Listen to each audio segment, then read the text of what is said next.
ramen restaurant here in Japan, and one of the managers there would openly, with no shame, would always give the foreigners less food than he gave to the Japanese people. If you guys know anything about ramen culture or Japanese food culture in general, you're only supposed to order as much food as you can eat. And if it's a ramen restaurant, you're supposed to get in, get out. Don't look at your phone. Don't be on your phone texting Boo-Boo and Bobby all the time, flirting, making TikToks on your phone, watching Kimetsu no Yaiba on your Netflix, on your app, on your phone. No, you're supposed to get in, get out, eat in like 10 minutes. Dude, you should see how quickly Japanese men eat ramen. It's crazy. They be sucking that shit. Just like your girl was with me last night. But anyways, I was at this ramen restaurant, dude. I worked there for a few months, and the very first day I was working there, we were in like a touristy area. Not gonna say where, but we were in a touristy area. And by the way, great ramen. Great, I loved the ramen there. But, and actually, I liked my manager as well. He was a pretty cool guy, besides the fact that he fingered my butthole a few times. But he was a pretty cool guy. Every time that foreigners would come in, because it was in like a busy kind of touristy area, which they came in, I don't know, 2, 3, 4, 5 times a night, he would always give them less noodles than he would give to the Japanese people. I think it was like 300 grams maybe was how much we were supposed to give for a normal serving of noodles for the ramen. Every time that foreigners came in, I believe it was 200 grams that he gave people. And the reason that I knew this was because he would always say to me, or he would say to the other people when we were weighing the noodles before we actually cooked them, he would say, what was that? What did I say? 200 grams? He would say, 200 gram ni shitoite, which is do 200 grams, like instead of the default 300 grams. And I started to notice after a certain point that it was always the foreigners that he did that for. And I was like, because at first I wasn't sure. I didn't want to automatically assume like, oh, this is like some racist thing or whatever. I was just like kind of noticing it would happen a few times a day. And then I asked him, I was like, how come for some people, and I didn't say foreigners, but I was like, for some people, you always say do 200 grams instead of 300 grams of noodles. And he was like, well, that's because in different cultures, they don't understand that in Japan, you only order as much as you can eat. And foreigners tend to not eat all of the noodles. They always leave a little bit in their bowl, and then we're throwing away these noodles, and, you know, these could have been eaten by someone else. And I didn't even say anything about the foreigners. I was just like, how come for some people you give less noodles, but then like for other people you give the normal amount? And he straight up told me, oh, it's the foreigners, because people from other cultures, blah, blah, blah, blah, don't realize this is what we do here. And I was just like, interesting, okay. And on one hand, I do understand where he's coming from, because it's kind of like, when in Rome, do as the Romans do. In Japan, this is how they do things in Japan. Like, if you're coming to Japan, take a second to kind of learn a little bit about the culture, to learn that it's rude to go somewhere and order something and not finish it. They also don't do boxes generally in Japan. Like, oh, if you can't finish your food, I can just ask for a box and take it home, like they do in the States. And they probably do that in Europe as well. I don't know, guys. Let me know in the comments if they do that in Europe as well. I don't know. But in the States, anytime you can't finish your food, you just ask for a box and then you take it home, just like as if it was a to-go order. In Japan, they don't do that. I've never seen that done here. And anyways, I remember just thinking, I understand where you're coming from, but also these people are paying for that amount. Because also there's an option to pay for more noodles. You can get the dai portion. Dai means large, oki, which was like 400 grams of noodles. So you can pay for more noodles. So the noodles we know are worth a certain amount of money. And then without asking someone, without talking to someone, maybe you can even ask me, because I speak English. I guess this guy didn't speak English, so maybe it didn't come to his mind. But you could have asked me, like, hey, if there are foreigners here, ask them if they think they can eat 300 grams of noodles. I mean, I don't think most foreigners would understand off the top of their head how much actually 300 grams of noodles is. But you could ask them and say, like, hey, just a heads up, there's a lot of noodles here.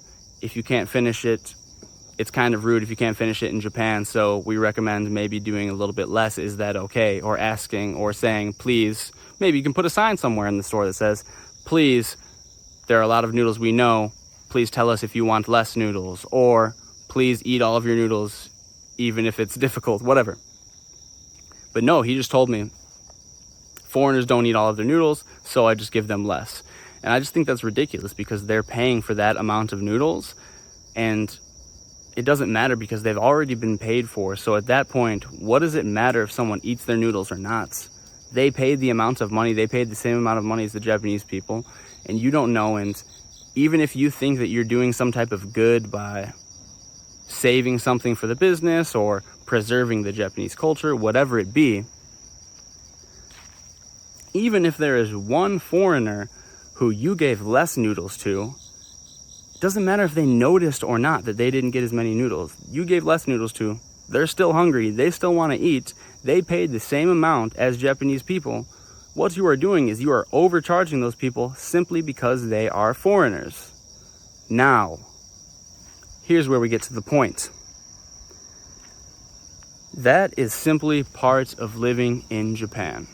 Obviously, if you guys know my channel, I'm not making things up. I would never make that up. I love Japan. I've made so many videos in the past talking about how I don't think Japan is like inherently racist. I don't think it's I think most people here have good intentions and don't hate foreigners simply for being foreigners. However, I'm a realist. I know I live in Japan. I know I live in an incredibly unique society, homogenous society. 97.5% of the people that live here are Japanese.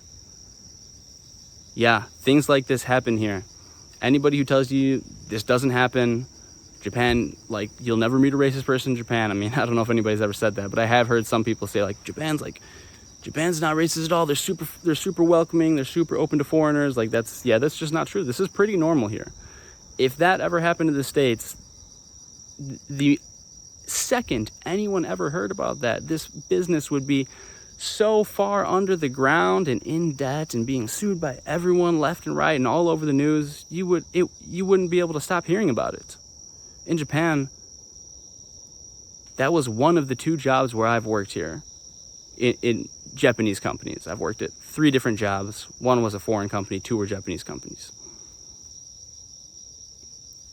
At one of the 2 jobs where I worked here, I've noticed blatant, I don't know what you want to call it, if you want to call it racism, I don't know. Blatant discrimination of people based on them being foreigners. Now, here's the thing, if I don't like that, I can go home. I don't think that it's my job to sit here and lecture Japanese people about how they should act in their home, in their country. I don't think that it's my job to try to change a country and say, this is bad, this is good, whatever. I mean, a lot of Japanese people, frankly, they see that as preserving their culture, protecting their country, doing things as they do things here in Japan. They see that as good. And who am I really to argue that they're wrong in their country? And it doesn't even matter if they are wrong or right. I don't belong here, really. It's not my home. It's a privilege to be here. And if I don't like it, I can go home. But I'm just putting this video out there to tell people realistic expectations for what kind of Japan life is like. Yeah, this stuff happens pretty regularly here. Pretty regularly. Does that mean that I hate Japan? No, not at all. Does that mean that, like I said, it's inherently a bad thing? I don't know. But these things happen here. And I don't think that it's my place to talk about whether it's good or bad or Japan should be like this or like that. I'm happy to be here. I'm thankful to be here. I'm not going to be here for my entire life. I also recognize that if I want my life to be good while I am here, I can just kind of go along with how the Japanese people do it. To a certain extent. I'm not going to do anything that makes me super, super uncomfortable. But there's a certain amount of my American brain that I have to kind of give up and tell to shut the fuck up while I'm here, just so I can have like a smooth life, we'll say, while I'm here in Japan. So just want to kind of set people's expectations with that little anecdote. And like I said, also just say, guys, if you don't like it, you can always go home. Like, Japan doesn't owe you anything. Different countries are very different from your home country, I'm sure. Probably more different than you expect. And I'm happy to be here. I won't be here forever. But thanks for watching, guys. Anyways, my name is Young James. If you guys want to join my Ko-fi, send me $5. Link is in. If you guys want to join my Discord, send $5 to the Ko-fi, which the link is in the description. Otherwise, all my links are there. Follow me on Instagram, guys. Send me an email at youngjamesyt@gmail.com if you want me to answer a question, if you want me to make a video about something, if you want me to do it. Some people want me to do tours for them. They're gonna come visit Tokyo and they want me to do like a little tour for them. If you guys are paying, yes, I'm down. If you have any other thing, if you want me to translate something, hit me up. I got you. I'm trying to make some money, guys. All right, peace out.